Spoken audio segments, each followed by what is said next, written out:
All right, we are going live. It's Bet the Beach Live here from the compound. We are outside in the studio for the 2025 season. Welcome in if you're joining me on Instagram down here. Hello, VB Slunks. I see you. Appreciate you. Hop over to YouTube as well if you'd like. We're on YouTube Live. We just went live on YouTube. It should be an action-packed episode here at Bet the Beach Live. We got all kinds of AVP League stuff to talk about. We got the teams announced late last week. I think it was Friday. So we know the teams of the 2025 season. We have a big announcement about a big change in league format. Mark Sherman, the McKibbins, putting something up on AVP Social a couple of days ago. No longer will we have a combined men's and women's championship. So we'll talk about that. We'll break that all down.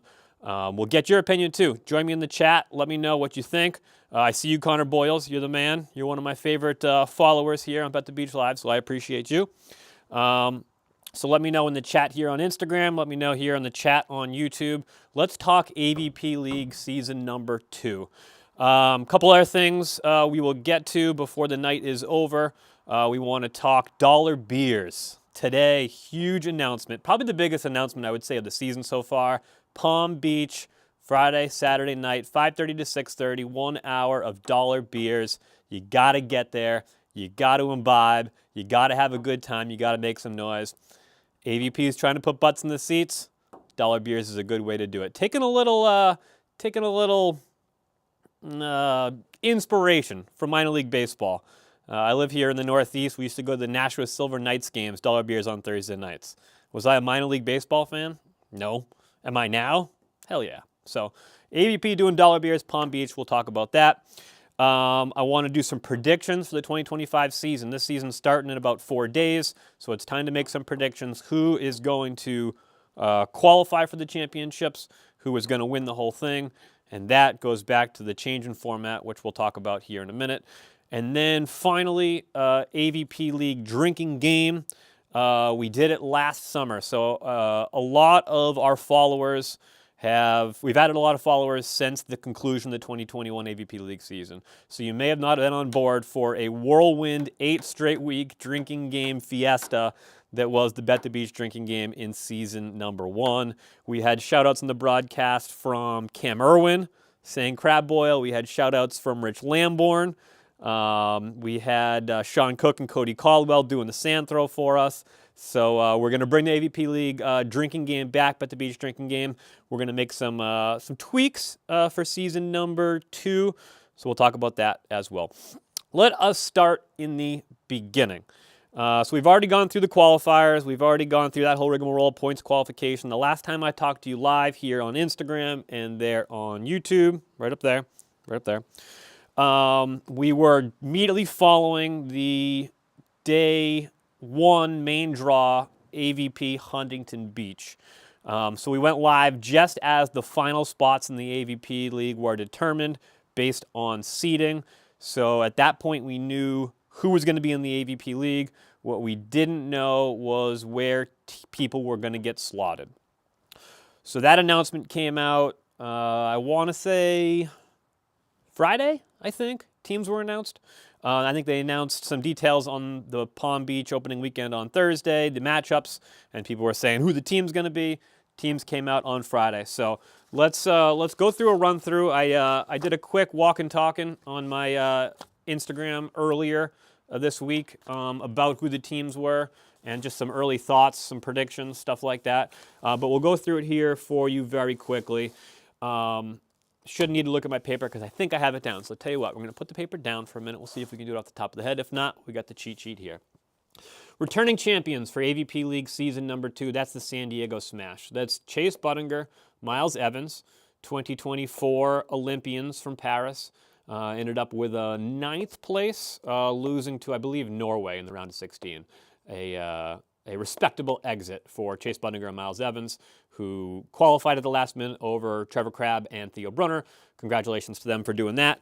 And then they go on to the AVP League immediately after the Olympics, have a great season. Actually, they started off slow in that season and then made a big run at the end of the season to qualify to be in the Final Four with their partners, Jeannie Rango and Tony Rodriguez. Went through day 1 of the championships, made it to the finals against the Dallas Dream, ended up splitting men's and women's. Men's for the Smash lost, women's won. So we went to the golden set, and actually the men for the Dream won their half of the golden set. But Gina and Tony had done just a little bit too much in their opening half of the golden set. San Diego Smash take home the cup for AVP League season number 1. Again, if you want to hop in the chat, please feel free to do so. I'm going to be answering questions for you all night. So the San Diego Smash are your returning champions. And there was a lot of comments at the time and after about how that all went down. Miles Partain, Andy Benish not losing a match in the finals, either Saturday or Sunday. Only lost 1 set in the finals, won their half of the golden set. Only lost 2 sets all season, both the Mayhem, coincidentally, or not coincidentally, possibly. So Partain and Benish end up playing almost flawlessly, still came in second. So there's a lot of conversation about that. We're going to get there in a minute, so stick around. We're going to talk about the new format. Mark Sherman announced it earlier, so we'll get there in a minute. San Diego Smash, your returning champions, they return in full. The Dallas Dream are your defending runners-up. They return in full as well. So as I just said, that's Miles Partain and Andy Benish. They are your other men's Olympic team from 2024 in Paris. I believe they took a 5th in Paris. And their partners, Haley Harward and Kylie DeBerg, they ended up taking a 2nd place finish. AVP announcing the top 4 qualifying teams, so every team that made it to the final weekend of AVP League season number 1, so that's the Smash, Dream, the Mayhem, and the Nitro. They all can get an automatic bid in season number 2 if they are staying together as a partnership. So that applies in full to the Smash. It applies in full to the Dream. It applies to Taylor and Taylor from the New York Nitro. And that is it, I believe. So Dream, Smash, decided. AVP issuing some wild cards. So I'm going to go through this pretty quickly because we already talked about it. TKN getting wild carded in. They're going to stay with the Austin Aces. They will be partnered by Avery Drost and Wyatt Harrison, who ended up qualifying via points in the Huntington Beach Open. So TKN, Drost, Harrison, they're your Austin Aces. Mel and Brandy get wild carded in, returning back to the Palm Beach Passion. This year, they will play again with Phil Dahlhauser. Phil playing with Avery in 2024. Phil will play with Trevor Crabb, a partnership we're all very excited to see. We saw a little bit in Huntington, the Huntington Beach Open. We're going to see a lot more over the course of the season. Phil and Trevor looking strongly at competing and trying to win AVP League, and also got the eyes on the Manhattan Beach Open. A comment from Fantasy Stats Guru, another one of my favorites here on Instagram, and also you can chat with me on YouTube or Instagram. Fantasy Stats Guru, I'm happy about the compromise for the Chicago Championship to only be based on the pair's performance, not the full team. Also, hopefully it won't allow carried teams to get auto bids into next year. Love that comment, Fantasy Stats Guru. We're going to talk about the format change in a minute. Just want to get through the teams. So we got the Austin Aces, we got the Palm Beach Passion, we got the Smash, we got the Dream. Brooklyn Blaze. So Sean Cook staying on the Brooklyn Blaze, paired up with Brian Miller. They qualified via points. Cook, Miller joined in 2025 by Lexi Denneberg and Julia Donlin. Julia Scholes, now Julia Donlin. I called them team heavy hits. And as it relates to the drinking game, I'm working on Sean Cook. Sean Cook's going to get us in honor of Cody Caldwell Sandthrow for the drinking game for season number 2. So we're looking at you, Sean, to help us out there. We appreciate you. So Brooklyn Blaze returning as, not as constituted, Sean Cook, the only returning member from the Brooklyn Blaze. Therese Cannon and Megan Kraft, who were on the Brooklyn Blaze last season, they qualify via the league via points, Huntington Beach Open, I believe. They are moving over to the LA Launch. The LA Launch, the team that I am saying has the highest ceiling in 2025. So it's Cannon and Kraft, I would say, without argument right now, in the top 3 women's U.S. teams. And I would say they have a pretty good argument for being the second based on results, mostly internationally since the end of the last season. The end of last AVP season, that is.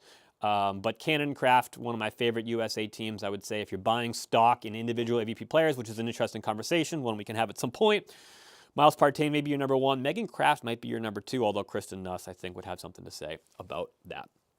So, your LA launch, a team that I am very high on, that is Logan Weber, Hagen Smith, paired up with Megan Kraft and Therese Cannon. That's the LA launch.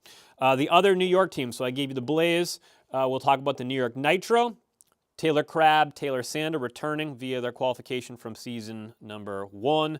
And they'll be partnered with Corinne Quiggle and Megan Rice, who won one of the 2 AVP qualifiers, either 1 or 2. Quiggle, Rice in. They'll be playing with Taylor and Taylor on the New York Nitro. Let's go Nitro. So, Fantasy Stats Guru launch is my favorite. May not win it all, but should be the top 4, I think. I do like the launch as well. I'm big on them. I see Brandy and Melissa fans joining the chat there. I bet they're going for the Palm Beach Passion. Just a thought there, Brandy and Melissa fans. Appreciate you as a follower as well.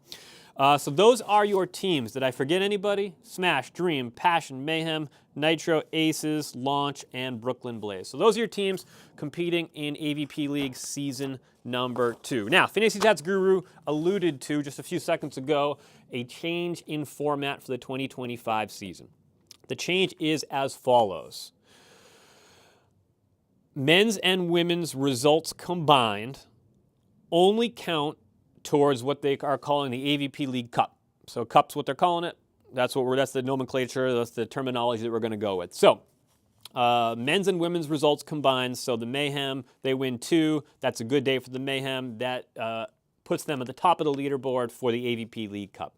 The Cup is only decided based on regular season results. So think English Premier League as an example, where there is no championship for the combined men's and women's team. You win the Cup if you have the best regular season record as a combined men's and women's team.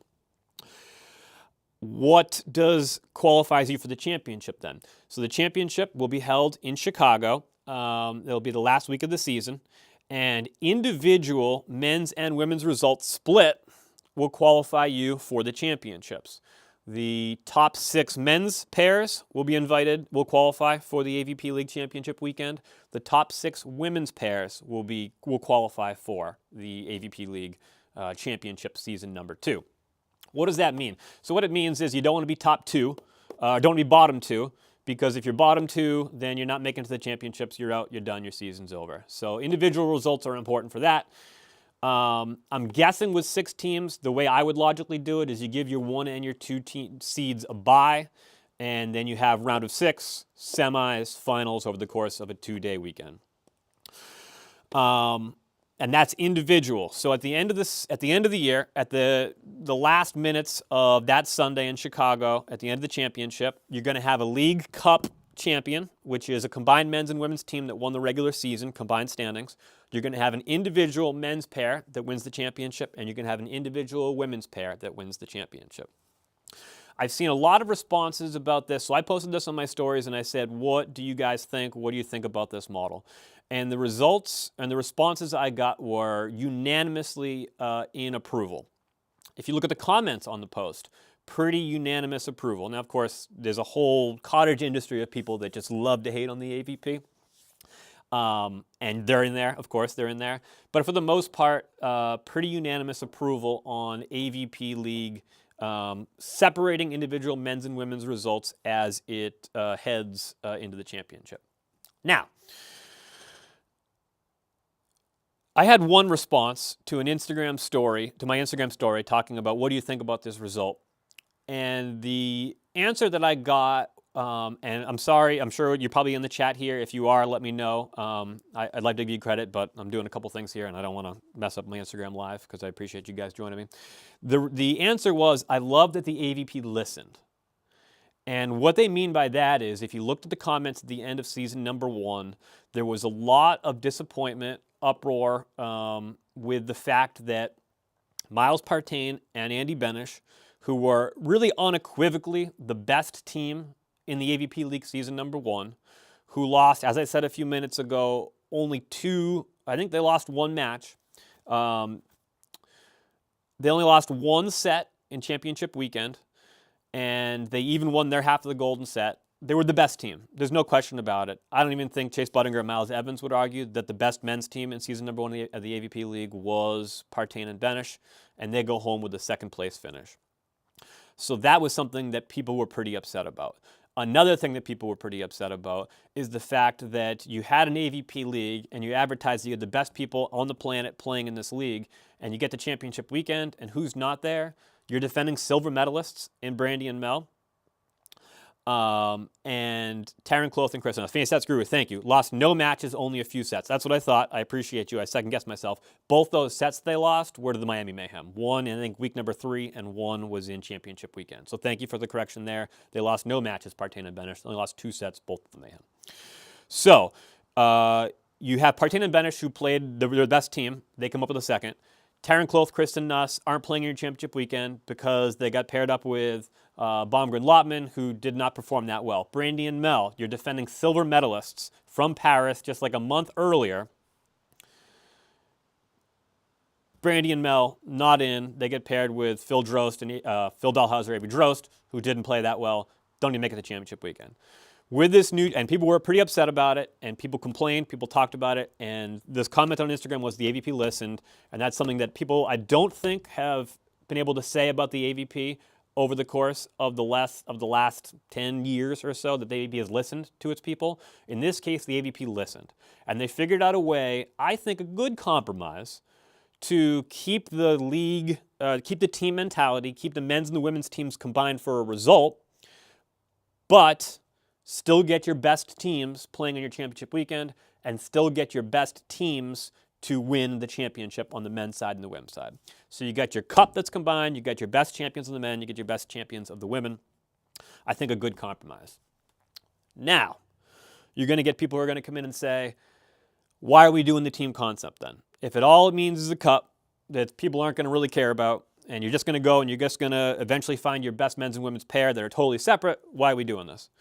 And I'll say this, the AVP has the ability to incentivize winning that cup. Whether they choose to do it or not, we will see. I would love to see the AVP incentivize that regular season cup in such a way that it's meaningful. I think you can keep that meaningful because individual pairs are still fighting hard to get their individual result. And then if you come down to that final weekend before the championships and it's a big thing, you know the men are watching the women because this cup has been incentivized. And how do you incentivize that cup? Well, money, first of all. Put a paycheck on it. That's incentive enough. In my ideal scenario, I see an incentive for winning the cup being a auto bid into the next season. So the way that I've kind of worked through it in my head, and this is something that I think this year at some point we need to talk about before we get to next season, and it's let's start rolling this. Let's start moving forward and rolling season to season so we know what's coming. Announcing mid-season here that the Cup champions get an auto bid, I think is important. I would love to see them give an auto bid to the Cup champion teams if they stay together. An auto bid to the men's champion, the women's champion. You want to do runner-up there? That's a conversation to be had. We can talk about it. And maybe the Manhattan Beach Open. The winner of the Manhattan Beach Open gets an auto bid into the league. That way you're giving an opportunity for the 64th best team in the world to come and have a great weekend, win the granddaddy of them all, put their name on the pier, and get in the league and see the next following season. So I think there are ways that you can incentivize winning the League Cup and still make the team thing matter, while also doing what the AVP has done here, which is separate men's and women's for the championship, putting your best teams in your final weekend, and getting your best teams, in theory, on the podium. Some comments from the Instagram. I appreciate you guys. I do very much. Launch is my favorite. Says Fantasy Stats Guru. May not win at all, but maybe top 4, I think. I got some predictions here. I got Launch right now at the 5th spot, but I can see it. Fantasy Stats Guru. I'm with you. Blaze is probably my second rooting favorite, also from Fantasy Stats. I love the Brooklyn Blaze. And there's me in the background you can hear. I'm a big Blaze guy. I'm a big Sean Cook guy, mostly. I think they're going to have a tough season. I think that's I think the league is just strong. Says nothing for how I feel about Sean Cook and Brian Miller. And I do like Lexi Dennerberg, and I do like Julia Donlin. I think that's a team that can hit the ball heavy. I think they're going to be a lot of fun. It's going to be a tough league. Let's see here. From Jay Blankenship, Texas. Texas going to represent. I think Miles and Andy and TKN will each win their finals respectively, though Palm Beach is tough. I think Palm Beach is a real X factor because people don't know what they're going to get from Phil Dahlhauser. I think the jumpy sand benefits Phil. I think the shortened sets benefit Phil. I think Trevor Crabb is still the second best defender for the U.S., I would say. I think that's probably pretty fair to put Trevor there. There's a conversation to be had. Let me get your thoughts. So the Palm Beach are an X factor. I think TKN are either 1 or 2 for the women for sure. We're up there with Mel and Brandy. And I think Miles and Andy are probably your pretty prohibitive favorites to win the whole thing on the men's side. But it's a long season. What else do we have? A one-off co-ed forest tournament between all the teams would be fun. I agree with that. I'd love to see that at some point. But let's. I think they need to figure out the rest of their stuff before we start getting fancy with it. I think that's probably the best thing that the AVB can do right now.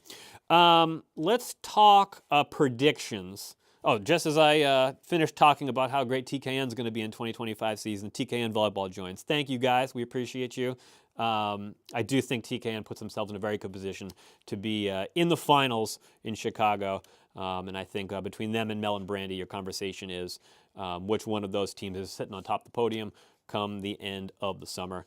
I do think it'll be a tough road for TKN with the Austin Aces. They get paired up with Avery Drost and Wyatt Harrison, which, if you're ranking the teams, they're probably in the bottom half of the teams on the men's side. So TKN going to have to pull their weight if they want to contend for that League Cup. But we will see. We'll see how the league goes. Like I said, it'd be interesting to see how that cup goes.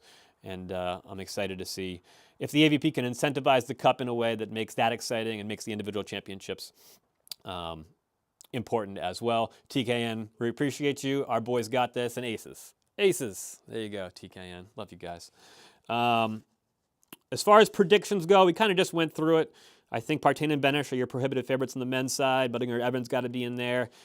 Crabb Dahlhauser are an X factor for sure. Depends what Phil you're going to get. Of course, near the end of his career. I like Crabb and Sander. Like I said, the LA launch, Smith Weber, they're going to be tough. A lot of good teams. Women's side, I think Cannon and Kraft are in the conversation with TKN and Mel and Brandy. I think Kelly Chang and Molly Shaw are in that conversation. A lot of good teams on the women's side as well. As far as the cup goes, I would say, so this is a good thing to talk about. So I posted, as the AVP posted its pairings, I, without looking at the next one, just gave an immediate comment on what I thought about that team. And so I think Brooklyn Blaze, I saw the Brooklyn Bridge in the background. I'm a civil engineer, so I was like, hell yeah, let's go Brooklyn Blaze. I like that. Nitro, I'm a Nitro guy, obviously. I called the launch, I called the Blaze Team Heavy Hits. I called the launch Team Highest Ceiling. And I got to the San Diego Smash, and my only comment there was prediction, we're going to see a different champion in 2025. This was before I realized they were going to split, so I guess champion and cup is really what I meant at the time. And I had 3 of the 4 San Diego Smash members, I won't say who, DM me, give me a little guff about it, which I loved. I love to chop it up with you guys, and I love to get into that and have some fun with it. So the Smash, maybe motivated perhaps by my prediction that we're going to see a new champion in 2025, but for the most part, those DMs were playful and fun, and I enjoyed that. I think Smash are probably in contention for top 4. I think the Miami Mayhem got a lot stronger. I think the Passion got a lot stronger. I think the Launch are in the conversation, and I think the Nitro are going to have a hard road here. Taylor, and Quiggle and Rice. It's a very tough league, and it's going to be hard for any of these teams to compete for that cup. And for any of these teams to put themselves in a position, top 6, to qualify for the champions. The other thing I wanted to say about what the AVP has done in the offseason, I said that my favorite comment was that the AVP had listened at the end of the season. That's what people like to see. The other thing I think the AVP listened about was moving it to the fall. We talked about that, I think, plenty. But I do think that both the men's, women's kind of split for champions. I think moving it from the fall to the summer, I think that all shows that the AVP did a beta test and then got some responses and then listened. And also, I've always said beers should be cheaper. They announced yesterday beers are $1. You got to bet the beach vote. So I think the AVP listening to its fans, making some changes for season number 2. As I said, I do think that you need to incentivize that cup properly. An auto bid to the following season would, I think, go a long way to do that. Later in the week, I'll be posting some spreads, some information data sheet for the AVP League week number 1, Palm Beach, this Friday and Saturday. Game starting at 6 o'clock Eastern local time, both days, I believe. Follow AVP on Instagram to get the information there. Brandon Wilson fans, go Passion. Appreciate you. Do you see anything about alternates? No, I have not seen anything about alternates. Hopefully they can keep Troy around. This is from Fantasy Stats Guru on Instagram. Great follow. Go give him a follow. Hopefully they can keep Troy around and pay him that way. Savvy and Abby if they're willing to. I have not seen any information about alternates yet. They didn't really announce that last season as much as we eventually figured out that it was Corey and Alisson and Try and Wilcox on the men's side. I think Sav and Ab were one of the two. I forget who the other women's alternate was last year, but I haven't seen anything announced there yet. From Sandra on YouTube, what do you think they took into consideration to pair women and men for teams? That's a great question, Sandra, and I think it begets a more important conversation, which is when do we go to a draft? And I think after season number 2, it's probably time to start taking the pairing of the teams out of the league ownership and league commissioners' hands and putting that into more of a random thing. But as far as how they did it this year and last year, I have no inside knowledge. So I'm going to say that right from the jump street. I don't have any inside knowledge on how they paired the teams. If I had to guess, I would say they tried to make it as equitable as possible. I think they tried to put as much parity into the pairings as they possibly could. So whenever they had the opportunity and they had a top women's team, I think they tried to pair them with a opposite, the inverse. So if you got your second best women's team, the opportunity to pair them with a pick, I think they're trying to pick the second worst men's team. And I think that's part of the reason why you saw Cannon and Kraft move, although I would have loved to see them stay with Brooklyn. And I think that's part of the reason why you saw the Nitro, who were the best team in the regular season last year, or right up there anyways, get paired with Quiggle and Rice, who are more closer to the bottom half of the rankings, top 8 on the women's side. So I think that's probably what's going into their minds, what's going to give you the most parity in your league, which is what you're always looking for if you're a commissioner or a manager of a league. But at some point, we need to take that out of the league's hands, I think. We need to make some sort of draft or something. But maybe down the road, maybe for season 3, not so sure there. As far as matchups for week 1 go, as I said, I'm going to have a lot more picks and preview. Excuse me.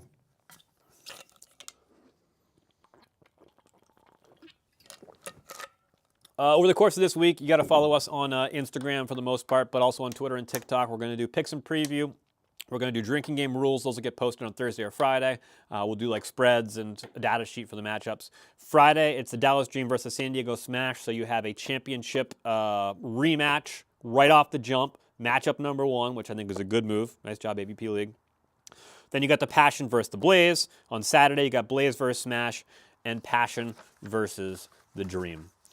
Now let's get to the fun part. AVP announcing earlier today, dollar beers in Palm Beach for 1 hour, Friday night and Saturday night, 5:30 to 6:30 p.m. Come on, let's go.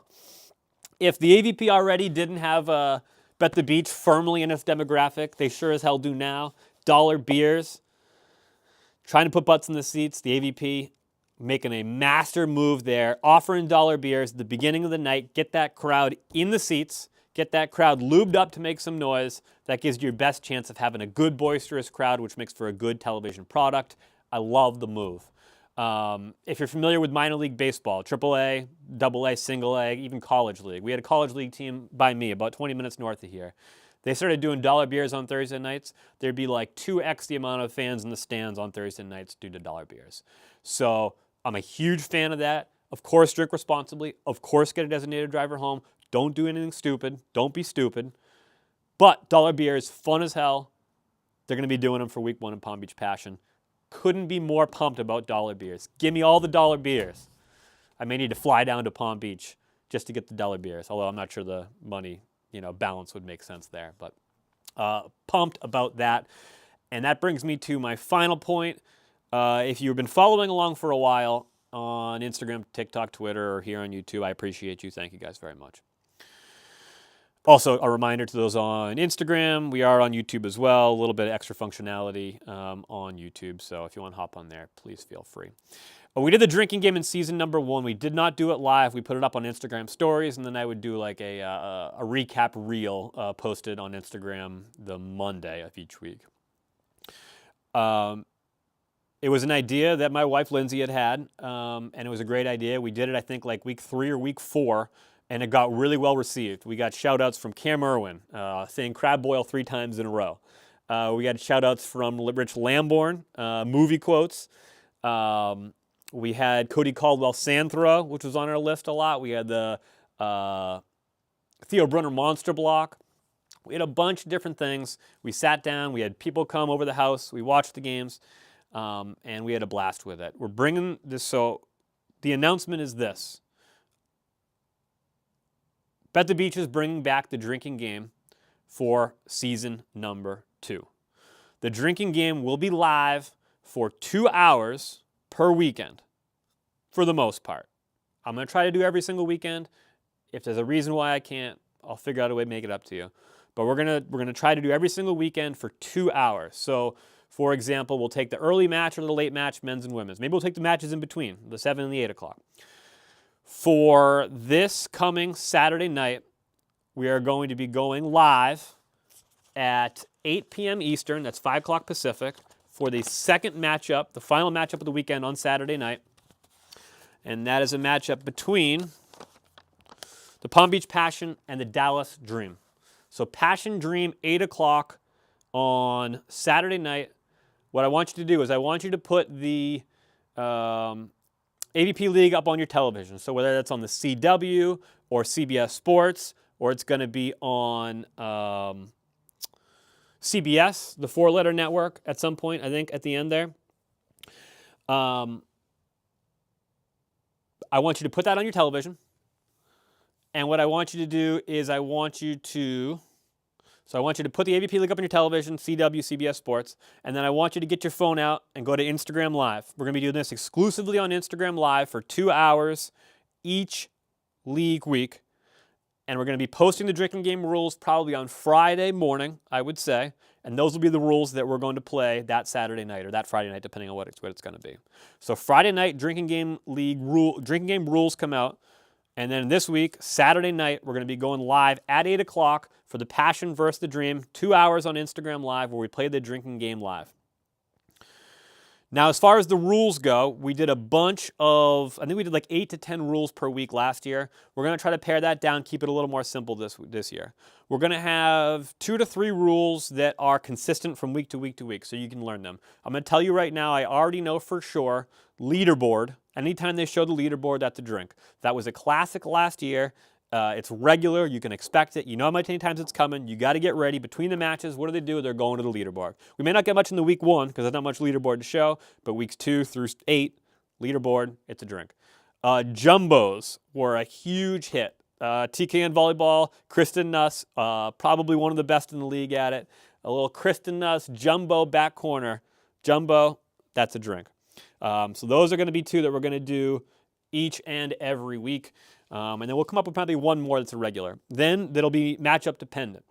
I don't have many for this week yet written. I wanted to get your comments. So tag me, chat here, DM me, let me know what you think for rules for week number 1, Passion vs. Dream. I'll give you one I can tell already is going to be in there. The Phil Dahlhauser falling to your knees while you set the ball. Now, it's going to be in honor of Phil Dahlhauser, but if Andy Benish does the falling to your knees while setting, it counts. If Kylie DeBerg does it for the Dallas Dream, it's going to count. If Brandy does it, it's going to count.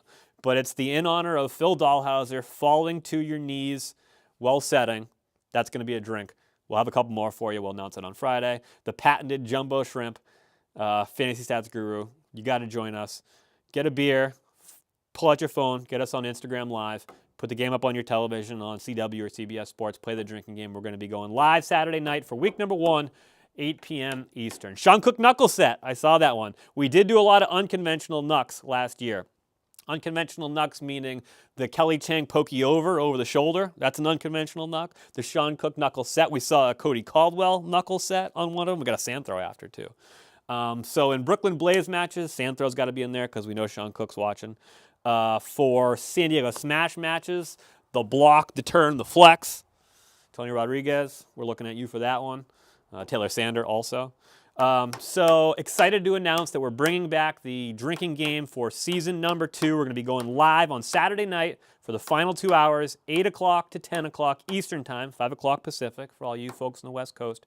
We're doing the drinking game again for season number 2. I think that does it for tonight. I want to thank all you guys for hopping in the chat. I appreciate y'all, Fantasy Stats Guru, TKN Volleyball, Brandy and Melissa fans, Connor Boyles, Sandra, Valley of the Sun, everybody else that hopped on. I appreciate you guys. But if you want to join me for the drinking game, we'd love to have you. We'll get you in the chat. We'll get your chat posted up on the screen if you want. I think it's going to be a really fun year on the AVP League. So you got picks and preview coming up. You got an info sheet. We got drinking game rules. And then the nightcap, if you will, for the week.